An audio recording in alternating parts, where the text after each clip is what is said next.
Good Tuesday morning, everyone. I almost forgot what day of the week it is. Anyway, we are reading from Tarot of Ceremonial Magic, an old book of mine, but it's a book about these cards, the Tarot of Ceremonial Magic, and all the goodies that go with them. But even more than that, it is a book about the ceremonial aspects of Kabbalah based tarot. And so tarot is sort of like the DNA uh, of the Kabbalah. It's the flashcards of the Kabbalah.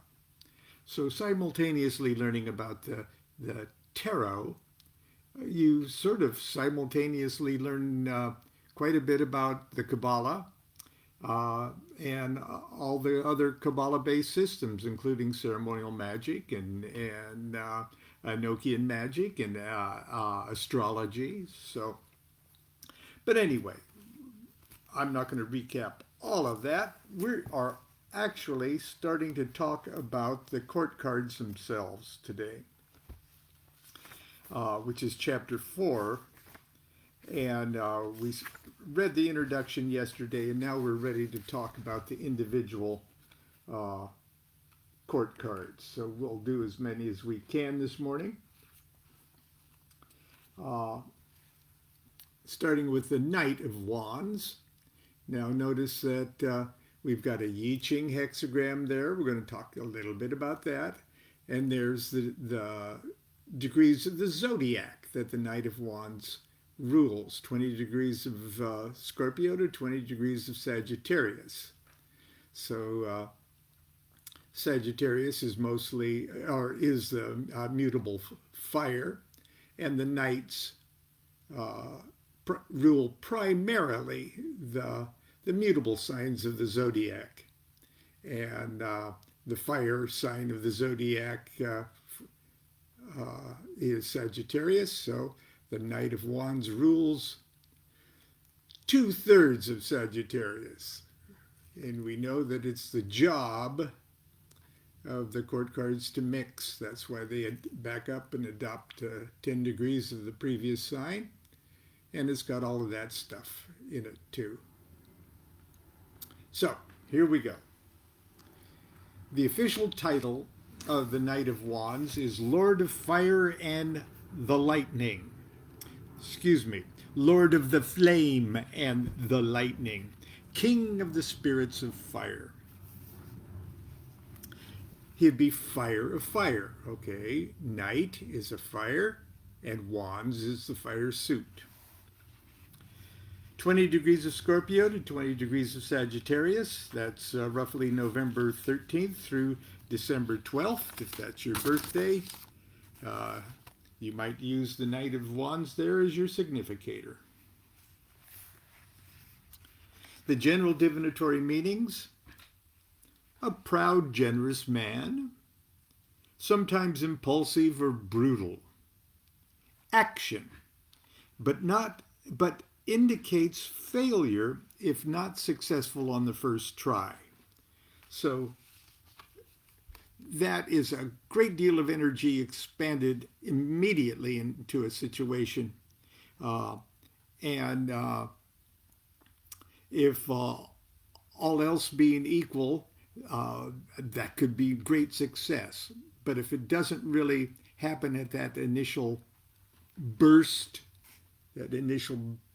of energy, chances are it'll peter out. So the I Ching hexagram is number 51. It's called the arousing or shock thunder. Development, moving power, relief and merriment following a shocking experience. Now that's sort of Lon's very brief and inadequate recap of the general divinatory meaning of hexagram 51. If you have your own I Ching, your favorite I Ching translation, please use that. The tattva symbol is Tejas, Tejas, fire of fire. Enochian attributions from the Tablet of Union. It's the M of Betom. And if you want to actually do a magical ceremony where you scry into this card, the Enochian temple, in an Enochian way, the temple opening would be number 1, the portal of the vault of the adepts. The sequence of Enochian calls would be 1 and 2. Then a temple opening, Golden Dawn style, of the grade of 4 equals 7. And the sequence of calls, number 6 only. Elemental tablet is the fire subangle of the fire tablet. To get to there, opening in the grade of 4 equals 7. Sequence of calls, just number 6.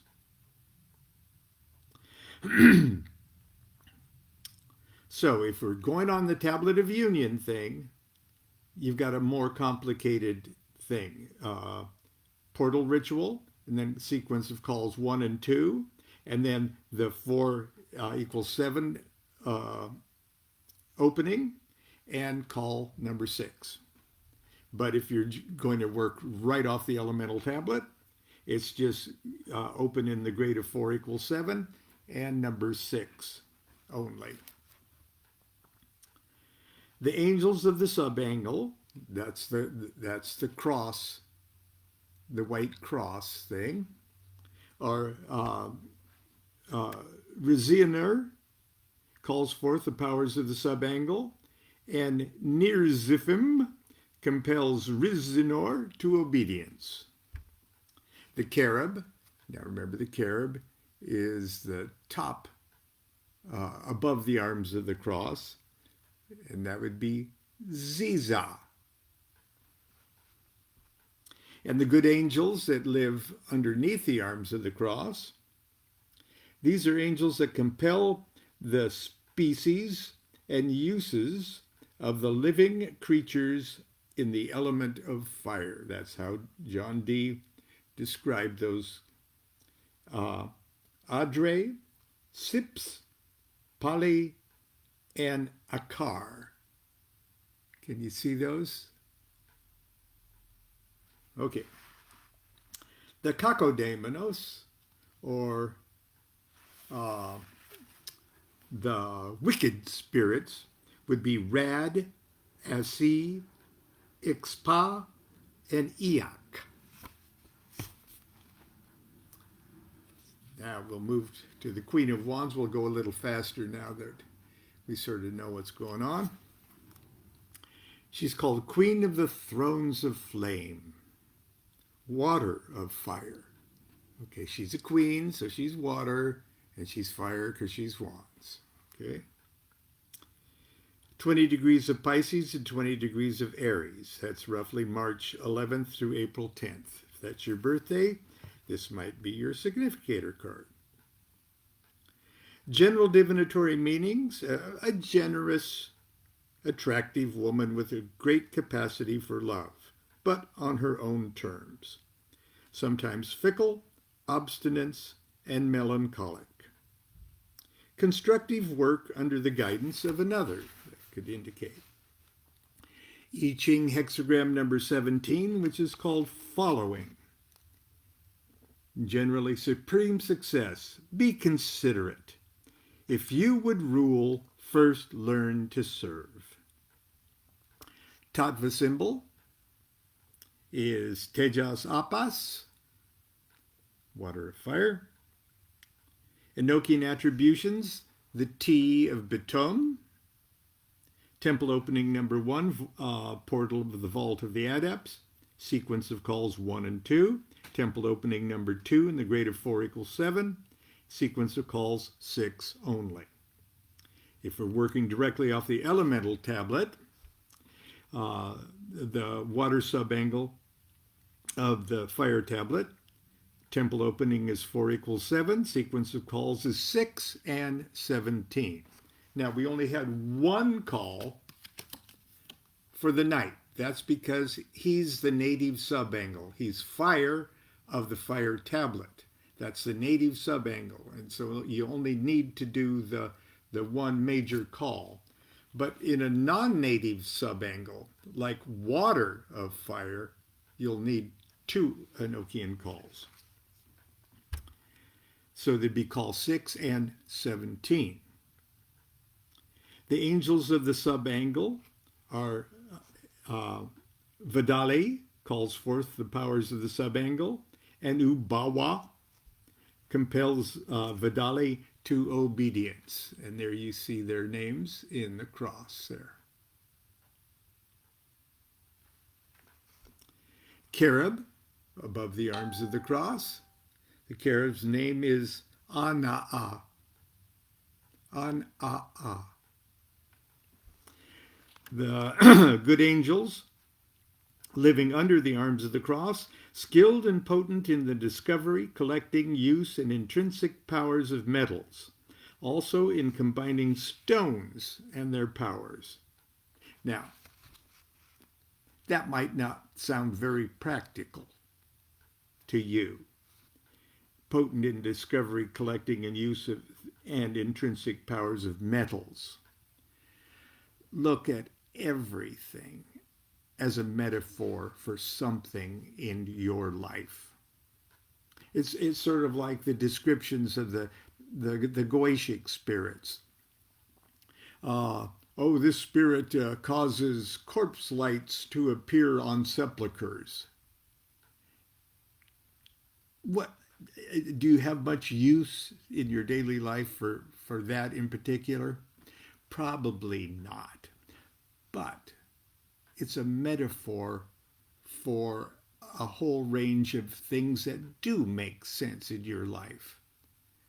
And this is where the application of magic in an individual's life becomes an art form. The idea of discovering and collecting the intrinsic powers of metals may have many applications as far as medicine and health, your ability to do everything from collecting actual money in your life to the manipulation of bitcoins. Do you see what I mean? Skilled and potent in the discovery, collecting, use, and intrinsic powers of metals, also in the combining of stones and their powers. You might not be out there collecting rocks and wanting these powers of these spirits to do that for you or to help you discover it. But the collecting of stones can have almost infinite metaphoric, allegoric implications in your life. I'm just asking you to start thinking like a magical artist when reading this stuff. Those 4 angels under the arms of the cross are Jimnin, Ekop, Amnox, and Brap. The Kakodaimonos, MGM, OEC, CAM, and HBR.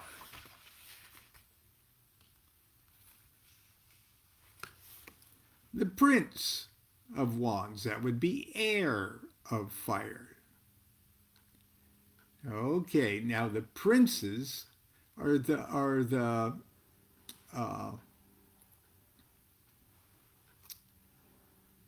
fixed signs of the zodiac. Mostly. 2/3 of the fixed signs of the zodiac. The fixed signs of the zodiac of fire is Leo. So the Prince of Wands rules 20 degrees of Cancer to 20 degrees of Leo. That's July 12th through August 11th. Prince of the Chariot of Fire. Heir of Fire. 20 degrees Cancer to 20 degrees Leo. That's roughly July 12th to August 11th.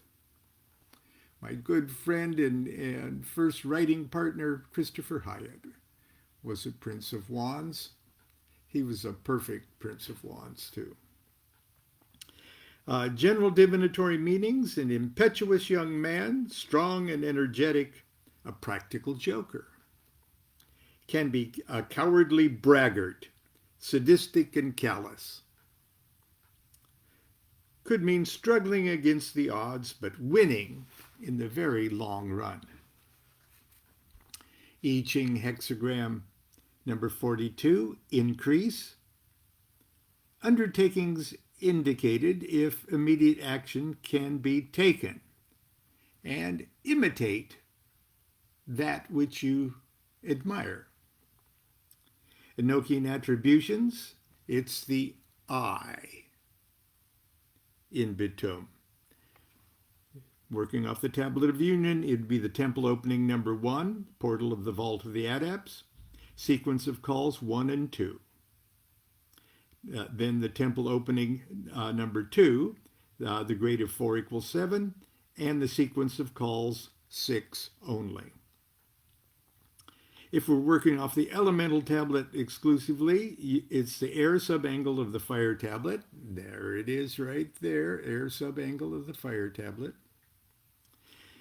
Temple opening in the grade of 4 equals 7, and the sequence of calls 6 and 16. See, it's a non-native subangle.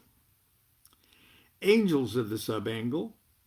Noelmer calls forth the powers of the subangle, and Oloag compels Noelmer to obedience. So, see Noelmar in the vertical cross, white cross in the center, and Olagag in the arm of the cross. Cherub on the top of the arms of the cross is Dopa. That's a fun one to call.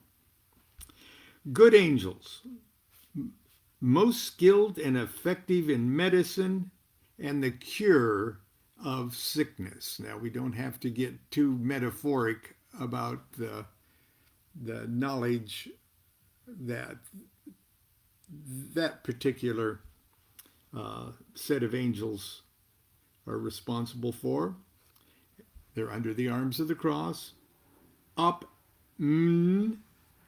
up, and up, and ap, and skyo and vasig. Kakodaimenos, MOP, OAP, CSC, and HVA. And finally, this morning, the Princess of Wands. Now, remember what we said. I jokingly say princesses are screwed, and the earth is screwed as an element, but I'm only profoundly not joking. The princess and the ace go together like alpha and omega, and even more than that. The princesses are called the thrones of the aces. There we go. There, that's how we do it. The ace sits on the princess. If there is no princess, the ace has no place to sit. Okay? They go together. And as the rest of the court cards rule these quadrants, 1/16 of the 1/12 of the zodiac, and concepts of time throughout the zodiacal year, the aces and the princesses rule segments of space, as if time can only exist uh, when matter is in motion, or the uh, relative movement within space. Okay, so the aces and the princesses rule quadrants of space. And so all of that's in partnership with the quadrants of time of the other 12 court cards. The aces and the princesses of wands, if we had our helicopter above the North Pole, like I said yesterday, and we split the Earth up into quadrants with the meridian running right down through Egypt and then going wands, cups, swords, discs, Yod He Vav He. This would be Asia. So the princesses, and if we would project that onto the quadrants of time, that the zodiac is this, the princess and the ace would be ruling the Cancer, Leo, Virgo quadrant, if we take a snapshot of it. So I'm sure I confused you a lot more than if I would have just read it straight out. Anyway, so Princess of Wands, the princess of the shining flame, rose of the palace of fire. She's earth of fire, and with the ace of wands rules the Cancer, Leo, Virgo quadrant above the North Pole and Asia. General meanings: a reckless, extremely individualistic young woman, ambitious and self-centered, sometimes domineering, vindictive, and irrational. And her motto is, know that when you play with me, you play with fire. I Ching hexagram number 27, which is nourishment. Be careful with your words. Observe the source of one's nourishment. So in other words, be careful what comes out of your mouth and be careful what goes in your mouth. Tattva symbol, Tejas Prithvi.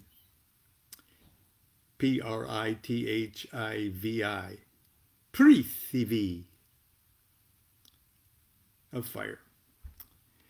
Enochian attributions, the O of Bitom. Temple opening number 1, portal of the vault of the adepts. Sequence of calls 1 and 2. Temple opening number 2 in the grade of 4 equals 7. Sequence of calls 6 only. Working off the elemental tablet, there we got earth of fire there. Temple opening is the grade of 4 equals 7, and the sequence of calls is 6 and 18.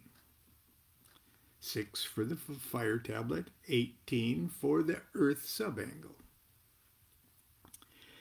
Angels of the subangle, I'm going to spell this for you because this is coming down the vertical cross. Vertical, UOLXDO calls forth the powers of the subangle SIODA. SIODA compels UOLXDO to obedience. Cherub above the arms of the cross is Psak, P-S-A-C. Good angels, most skilled in the powers, most skilled and powerful in transformation. Wow. D-A-T, this is under the arms of the cross. D-A-T-T, D-I-O-M, O-O-P-Z, and RGAN. Now notice some of them are capitalized and some of them aren't, and that's all because of how it is dictated to D. Cacodaimanos, RDA, ADI, XOO, and ERG. Tomorrow we'll probably be able to power through both the cups and the swords, at least tomorrow, because I wasted a whole bunch of time today digressing.